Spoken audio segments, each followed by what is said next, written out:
Tollywood man of masses junior NTR మరియు sensational director Prashanth Neel combination లో ఒక సినిమా వస్తోందంటేనే అంచనాలు ఆకాశాన్ని తాగుతాయి. సలార్ వంటి బ్లాక్ బస్టర్ తర్వాత నీల్ నుంచి దేవర వంటి భారీ ప్రాజెక్ట్ తర్వాత తారక్ నుంచి వస్తున్న సినిమా కావడంతో దీనిపై దేశవ్యాప్తంగా సినీ ప్రియులు కళ్ళు కాయలు కాసేలా ఎదురు చూస్తున్నారు. తాజాగా ఈ సినిమాకు సంబంధించిన కొన్ని ఆసక్తికరమైన అప్డేట్స్ నెట్టింట వైరల్ అవుతున్నాయి.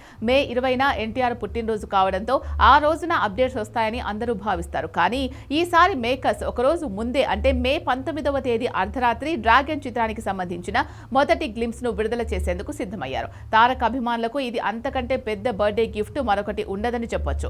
ఈ సినిమా కేవలం సౌత్ ఇండియాకే పరిమితం కాకుండా పాన్ ఇండియా లెవెల్లో భారీగా ప్లాన్ చేస్తున్నారు. దీనికోసం ఎన్టీఆర్ స్వయంగా ముంబై వెళ్లనున్నట్లు సమాచారం. అక్కడ నేషనల్ మీడియా సమక్షంలో ఈ ఫస్ట్ లుక్ లేదా టీజర్ ను ప్రెజెంట్ చేయనున్నారు. ప్రస్తుతం నార్త్ మార్కెట్ లో సౌత్ సినిమాలకు ఉన్న క్రేజ్ ను దృష్టిలో ఉంచుకొని ప్రమోషన్లను బాలీవుడ్ అడ్డా నుంచి గ్రాండ్ గా మొదలు పెట్టాలని మేకర్స్ మాస్టర్ ప్లాన్ వేశారు. ఈ క్రేజీ ప్రాజెక్ట్ లో రుక్మిణి వసంత్ కథానాయికగా నటిస్తోంది. కేజీఎఫ్, సలార్ చిత్రాలకు అద్భుతమైన మ్యూజిక్ అందించిన రవి బస్రూర్ ఈ చిత్రానికి కూడా సంగీతాన్ని సమకూరుస్తున్నారు. ఈ చిత్రాన్ని జూన్ 11, 2027న విడుదల చేసేందుకు మేకర్స్ ఇప్పటికే ముహూర్తం ఖరారు చేశారు. Prashanth Neel mark elevations, NTR powerful performance తోడైతే బాక్సాఫీస్ వద్ద రికార్డులు తిరగరాయడం ఖాయం.